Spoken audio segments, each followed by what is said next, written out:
Shalom. Shalom. Selamat malam Bapak Ibu Saudara sekalian, Bro dan Sis. Apa kabarnya? Saya diberkati. Bapak diberkati. Kita semua diberkati. Akhirnya saya balik kandang. Mungkin kalau yang lihat biasa saya, aduh pecicilan setiap harinya kalau persekutuan doa. Hari ini saya tampil beda. Baik, puji nama Tuhan. Saya hari ini berikan kesempatan untuk melayani di persekutuan doa saya sendiri. Terima kasih atas kesempatannya. Dan ini adalah pewartaan pertama saya di PDHK setelah lulus tes pewarta. Dan pewartaan yang ketiga, puji nama Tuhan. Bukan karena saya lebih hebat dari Bapak Ibu sekalian, bukan karena saya anaknya Ibu Lilis jadi saya bisa lulus, tapi hanya karena kasih karunia Tuhan yang izinkan saya ada di sini. Puji nama Tuhan. Hari ini sesuai dengan tema tahun kita, Jubilium. Tema di mana kita akan berbicara tentang pengharapan, tentang kasih Tuhan, tentang kemurahan Tuhan, kebaikan Tuhan di hadapan hidup kita. Karena tahun ini tahun di mana Tuhan membuka pintu rahmat buat kita semua. Jadi sesuai dengan tema yang diberikan, saya akan mencoba membawakan betapa Tuhan begitu mengasihi Bapak Ibu dan Saudara sekalian. Saya akan bawa tema kita hari ini, pengharapan di dalam Tuhan. Kalau kita bicara tentang pengharapan, biasanya manusia itu berharap kalau lagi susah, hanya kalau lagi susah aja biasanya. Padahal sebenarnya pengharapan dalam Tuhan itu nggak hanya waktu lagi susah, tetapi juga waktu kita sedang senang. Istilahnya kayak gini, kalau kita buka toko ya, hari ini sepi, pasti kita ngomong sama Tuhan, Tuhan, semoga besok Tuhan kasih berkat lebih, semoga besok kasih Tuhan berkat lebih. Itu kan ceritanya kondisinya lagi sedih berarti ya. Tapi kalau lagi rame, sama kan pengharapannya kan, Tuhan, aku percaya Kau menyertai, besok juga Tuhan tetap akan beri pelanggan-pelanggan tetap ramai. Itu yang namanya pengharapan Bapak Ibu. Jadi enggak cuma waktu kita sedih, tetapi waktu kita merasakan Tuhan begitu baik, kita juga tetap berharap di dalam kebaikan Tuhan terus terjadi dalam hidup kita ya Bapak Ibu Saudara. Baik, setiap hari itu kita berharap, dan pengharapan itu adalah sebuah cara yang harus dilakukan, yaitu hanya berserah. Kunci dari pengharapan itulah kita berserah hanya kepada Tuhan. Makin berserah, makin Anda akan wow Tuhan. Semakin Anda berserah, semakin Anda akan lihat luar biasa Tuhan. Di dalam keberserahan kita, pengharapan itu akan menghidupi kita. Mari sama-sama kita akan buka dari Roma 5 ayat 3-5. Bawa kitab suci, nggak bawa. Gadget suci, nggak bawa. Layar suci lah, layar suci. Mari kita sama-sama mau baca dari Roma 5 ayat 3-5.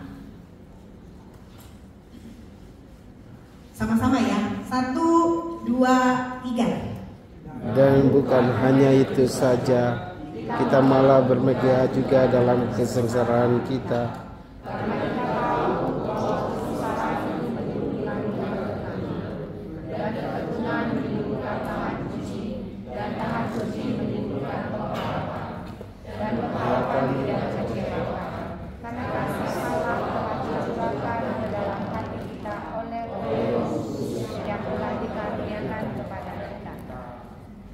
Demikianlah sabda Tuhan. Baik Bapak Ibu, di surat Roma ini menyatakan, menjelaskan bahwa kita bermegah dalam kesengsaraan kita karena kita tahu bahwa kesengsaraan itu menimbulkan ketekunan. Kesengsaraan itu merupakan suatu faktor eksternal manusia.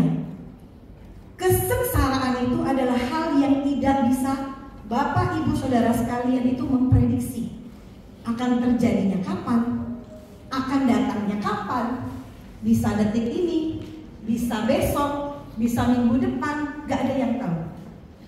Tetapi yang bisa kita kerjakan, yang bisa kita kontrol, itu adalah ketekunan. Kesengsaraan kita, karena kita tahu bahwa kesengsaraan itu menimbulkan ketekunan. Jadi kesengsaraan itu adalah faktor eksternal yang tidak kita bisa kontrol sama sekali. Yang Tuhan izinkan kapan waktunya, Tuhan yang tahu. Tetapi yang kita bisa kontrol itu adalah kita bertekun di dalam Tuhan. Bertekun itu artinya Anda sabar dan bertahan.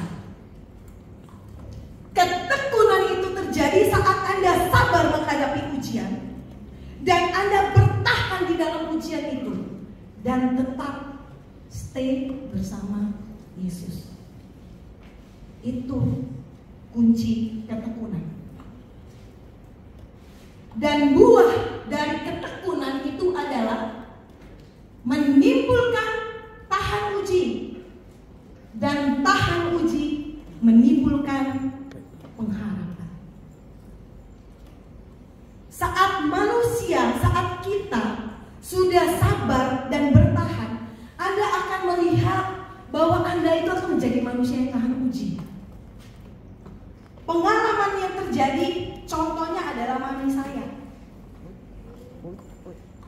Bagaimana mami itu, dia bertekun, dia bertahan menghadapi saya.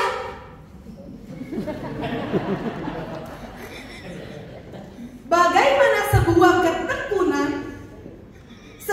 ketekunan dengan sabar dan bertahan itu menimbulkan buah pengharapan yang gak mengecewakan.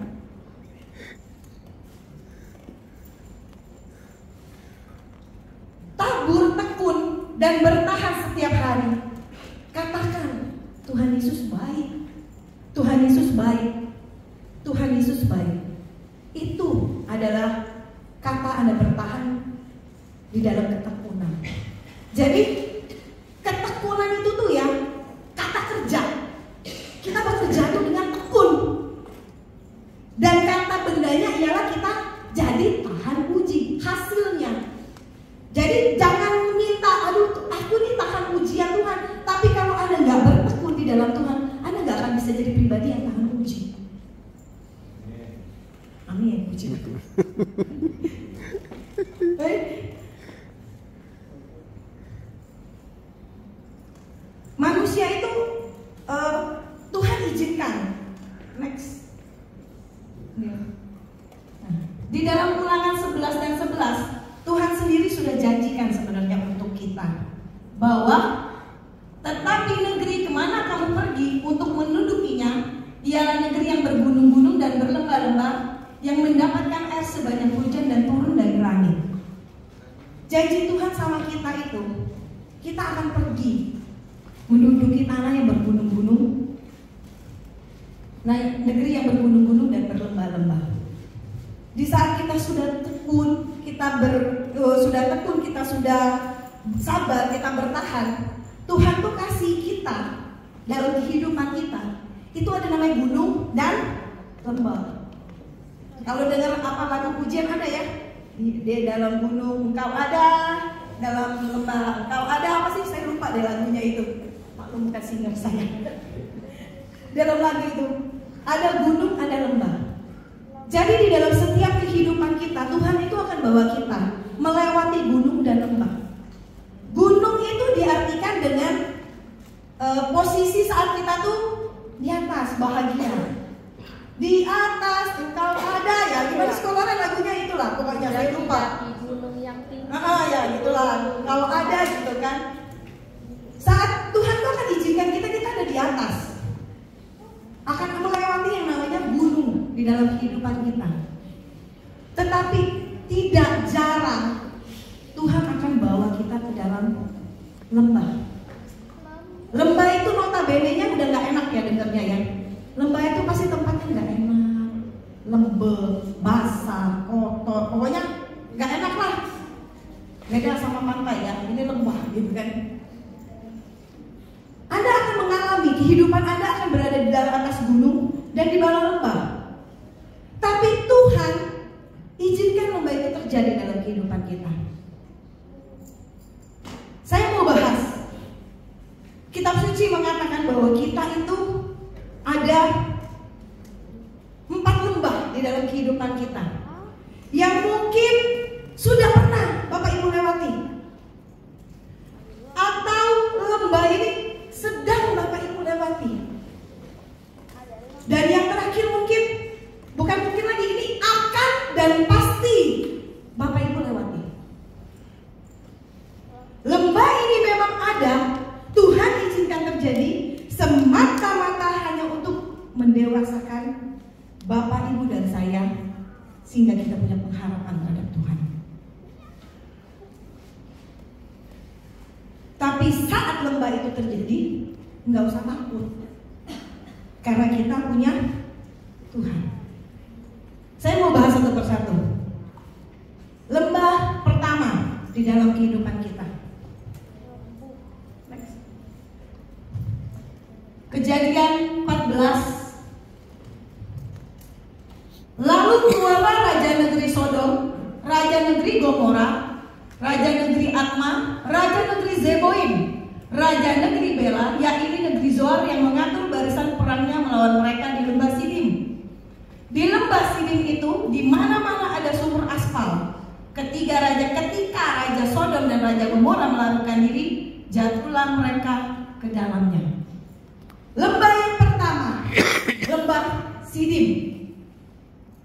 Ini ceritanya nanti boleh baca di rumah. Ini ceritanya lebih seru dari Lord of the Ring kalau yang pada nonton film. Lord of the Ring itu kan apa sih, kurcaci, peri, manusia, elf gitu kan? Cuma 4 kerajaan ya. Nah ini 9 kerajaan kayak dinasti warrior, lebih gede lagi. Ini 9 kerajaan perang pada saat itu. Ini lebih seru, makanya nanti baca ya di rumah ya, baca. Pada saat itu Raja Sodom dan Raja Gomora kalah perang. Dan saat mereka kalah, mereka lari ke lembah Sidim. Di lembah Sidim itu terdapat sumur aspal. Kalau dalam bahasa Inggrisnya, dalam kitab suci bahasa Inggris, sebutannya itu tarpit. Tarpit alias slimy tarpit. Jadi lembah ini digambarkan dengan sumur aspal yang lengket, slimy. Inilah lembah kehidupan mungkin Bapak Ibu sedang hadapin. Di mana di lembah ini Bapak Ibu berada di antara dosa yang Bapak Ibu nggak bisa lepaskan, dan itu mengikat Anda. Di lembah ini Anda ditarik terus. Anda mau keluar gak bisa, karena dia lengket. Anda mencoba merangkap gak bisa, dia lengket. Ini yang dinamakan dengan lembah Sidim.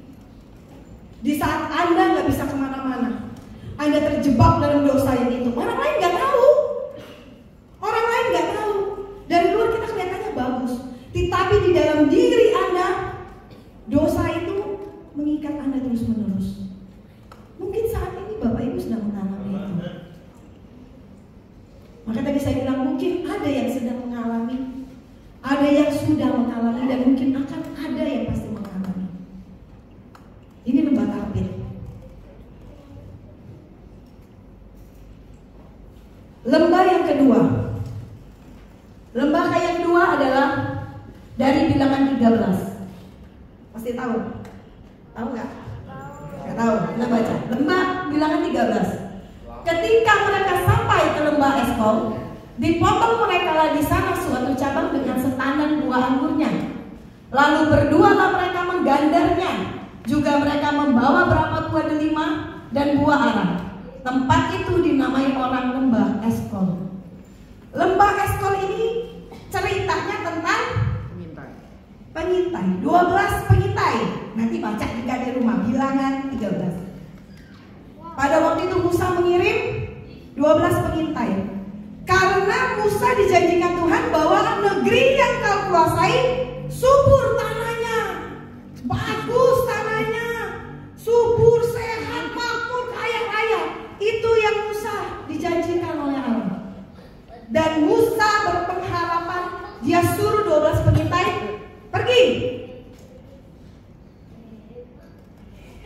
Dan apa yang terjadi Bapak Ibu? Itu aja dia ngomong tuh. Itu gambarnya saya ngambil dari Google ya. Dipotong mereka suatu cabang dengan setandan buah anggurnya. Jadi negeri itu bukan cuma roti dan susu, madu dan susu, tapi buahnya pun udah jumbo ukurannya. Berarti memang negeri itu subur. Seharusnya saat mereka balik dari Musa, mereka bawa buah itu, harusnya buah itu jadi bukti loh. Benar Musa, negeri ini subur, benar nih anggurnya. Harusnya itu jadi bukti kan? Saat dia bawa buah itu, orang pasti mati besarnya. Pasti kayak gitu reaksinya kan? Harusnya itu jadi bukti bahwa negeri itu memang negeri subur. Tetapi yang dikatakan pengintai itu adalah apa? Enggak Musa, negeri itu kita gak bisa kuasain. Negeri itu kita gak bisa serang. Manusianya raksasa gede-gede. Saya gak berani. Dan saya melihat diri saya seolah-olah saya seperti belalang. Makanya kalau Bapak Ibu baca firman Tuhan, hanya nama Kaleb dan Yosua. Nama Kaleb dan Yosua yang masuk ke tanah perjanjian. Yang namanya Palti, Safat, Yigal, Gadi itu nggak bakal kedengeran karena mereka mati. Begitu juga mungkin saat ini Bapak dan Ibu sama posisinya seperti 10 pengintai. Lembah Eskol ini adalah lembah di mana Anda berpikir Anda nggak bisa lepas, Anda nggak mampu, Tuhan nggak mungkin aku, Tuhan nggak bisa lah dia berubah, Tuhan anakku nggak mungkin berubah, Tuhan suamiku tetap bajingan, nggak bisa apa-apa. Pemikiran kamu mengikat kamu untuk kamu keluar dari lembah ini. Inilah lembah Eskol yang Bapak Ibu mungkin sedang hadapi. Dan lembah Eskol ini juga yang bertahun-tahun mengikat saya. Saya lahir dari sebuah mami yang begitu luar biasa. Saya mengenal Tuhan harusnya lebih duluan daripada semua yang ada di sini. Karena waktu masih di dalam perut, saya udah dengar Tuhan. Waktu saya masih dalam perut, bukan yang lagu Mozart ya, kalau baby kan, bukan yang lagu klasik yang dinyanyikan. Tapi dengar dia panggil nama saya, tanya. Jadi saya itu anak yang dari kecil sebenarnya Tuhan mau panggil. Dan memang saya dari kecil saya mengikuti mami saya, akhirnya pelayanan. Saya menjadi tim paling muda, bagian ngangkatin tisu sama kantong plastik kalau zaman dulu. Gak apa-apa, tapi saya suka gitu kan. Saya menjadi tim paling muda di persekutuan doa ini. Tapi seiring berjalannya waktu, saya jatuh dalam pencobaan. Tuhan izinkan saya jatuh, Tuhan izinkan saya mendewasakan diri saya. Setelah ada kasus dan lain-lain, akhirnya saya kembali ke Palembang. Saya di tempat mami, saya balik lagi. Di situ saya kembali ke persekutuan doa. Tetapi lembah Eskol ini yang selalu mengikat saya.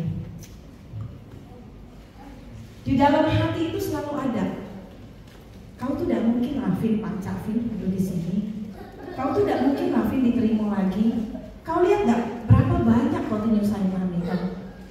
Berapa banyak kamu itu menyengsarakan mami kamu?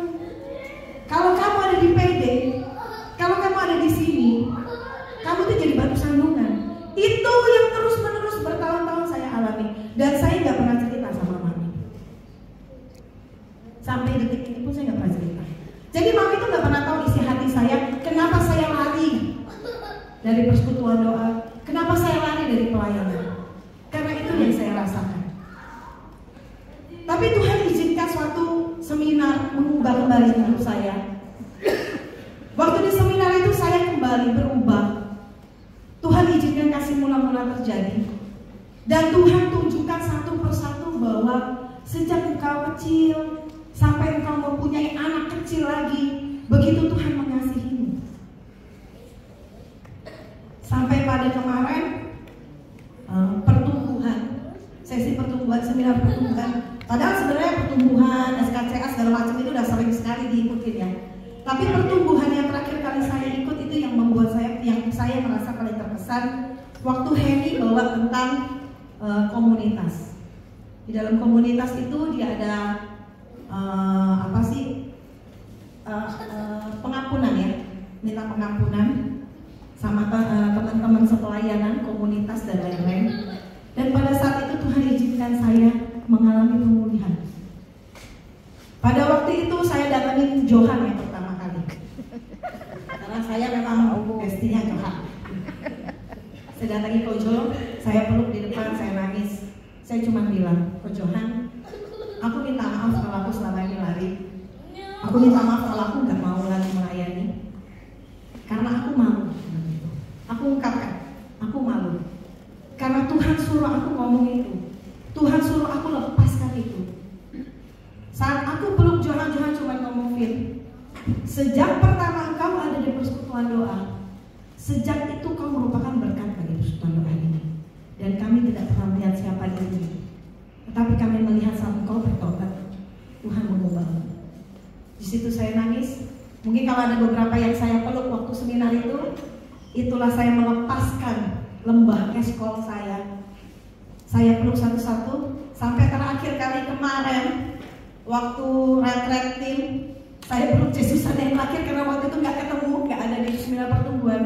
Saya peluk, saya merasa lembah eskol saya lepas. Karena iblis selalu pakai pemikiran bahwa engkau nggak pantas, engkau nggak layak, engkau tuh bukan siapa-siapa. Engkau siapa mau melayani di sini? Ini yang Tuhan inginkan dari saya. Dan puji Tuhan lembah eskol saya lepas. Saya nggak mau lagi terikat sama tuduhan-tuduhan si jahat buat saya. Kita lanjut lembah yang ketiga ya. Nanti nggak kelamaan. Lembah yang ketiga. Gambarnya tahu nggak itu tentang apa?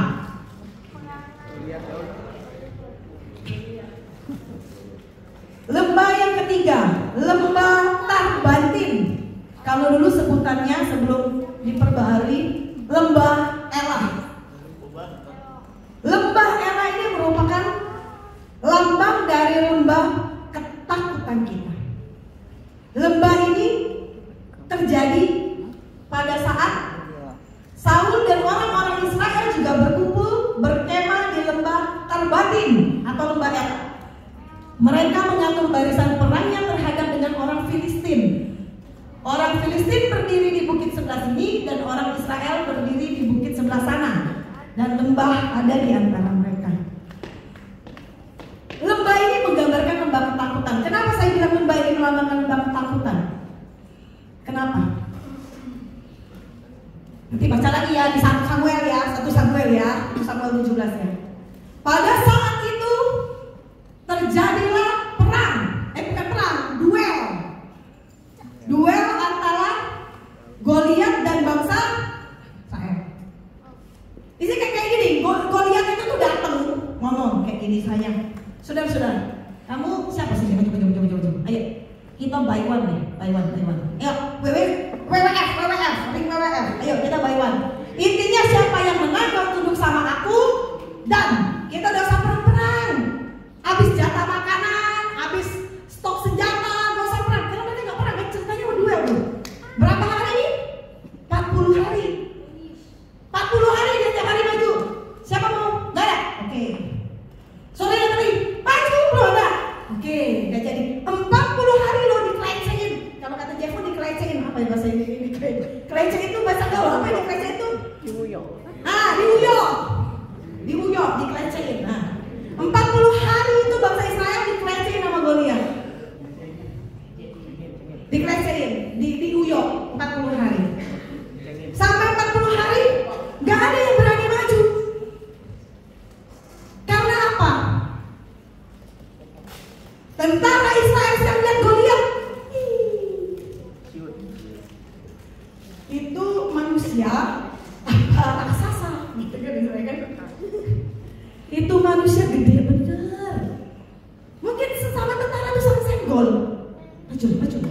maju.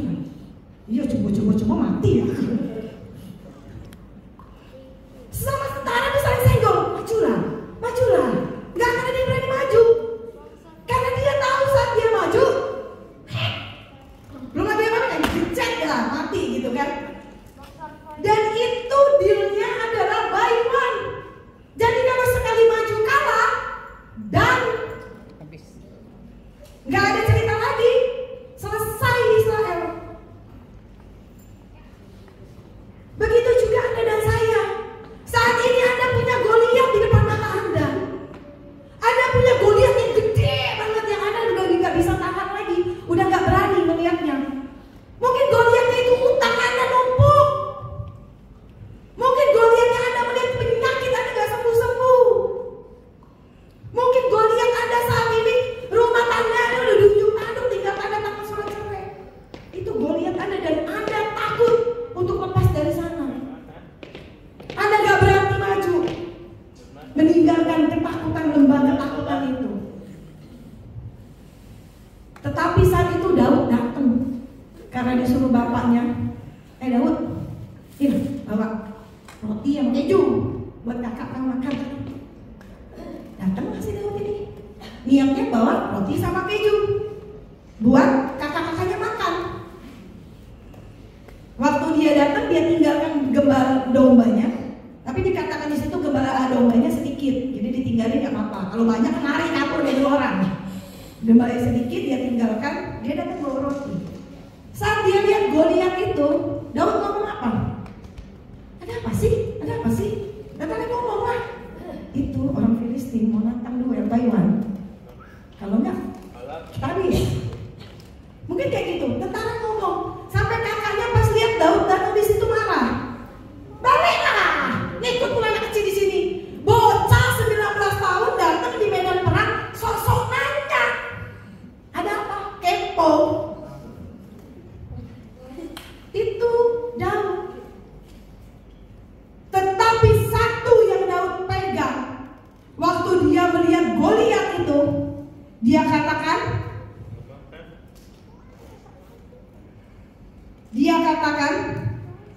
di 1 Samuel 26, enggak ada ya, buka kasih ya. Di 1 Samuel 17 ayat 26. Sebentar saya buka dulu ya.